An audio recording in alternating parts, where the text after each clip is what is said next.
اعوذ باللہ من الشیطان الرجیم، بسم اللہ الرحمن الرحیم۔ السلام علیکم۔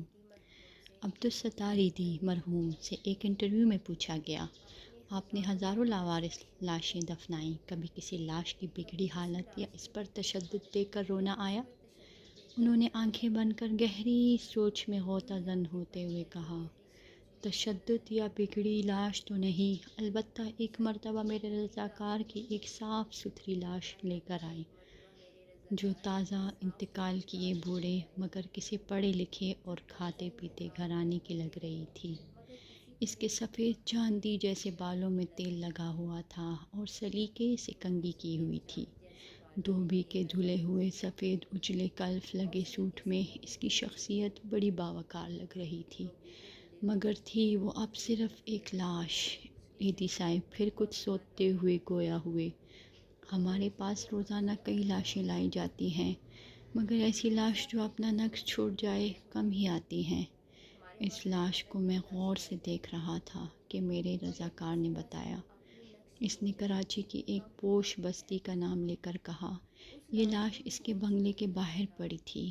ہم جو ہی بنگلے کے سامنے پہنچے تو ایک ٹیکسی میں سوار فیملی جو ہمارا انتظار کر رہی تھی، اس میں سے ایک نوجوان برآمد ہوا اور جلد بازی کا مظاہرہ کرتے ہوئے ایک لفافہ ہمیں تھماتے ہوئے بولا، یہ تدفین کے اخراجات ہیں۔ پھر وہ خود ہی بڑبڑایا، یہ میرے والد ہیں، ان کا خیال رکھنا، اچھی طرح غسل دے کر تدفین کر دینا۔ اتنے میں ٹیکسی سے آواز آئی، تمہاری تقریر میں فلائٹ نکل جائے گی۔ یہ سنتے ہی نوجوان پلٹا اور مزید کوئی بات کیے ٹیکسی میں سوار ہو گیا اور ٹیکسی فراٹے بھرتے ہوئے آنکھوں سے اوجھل ہو گئی۔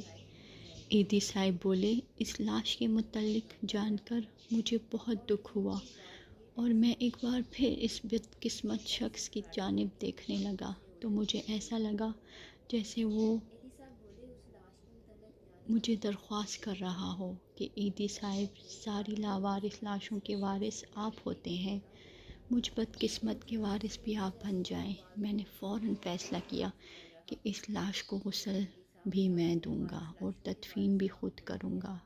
پھر جو ہی غسل دینے لگا تو اس اجلی جسم کو دیکھ کر میں سوچ میں پڑ گیا کہ جو شخص اپنی زندگی میں اس قدر معتبر اور حساس ہوگا، اس نے اپنی اولاد کی پرورش میں کیا ناز و نم نہ اٹھائے ہوں گے، مگر بیٹے کے پاس تدفین کا وقت بھی نہ تھا۔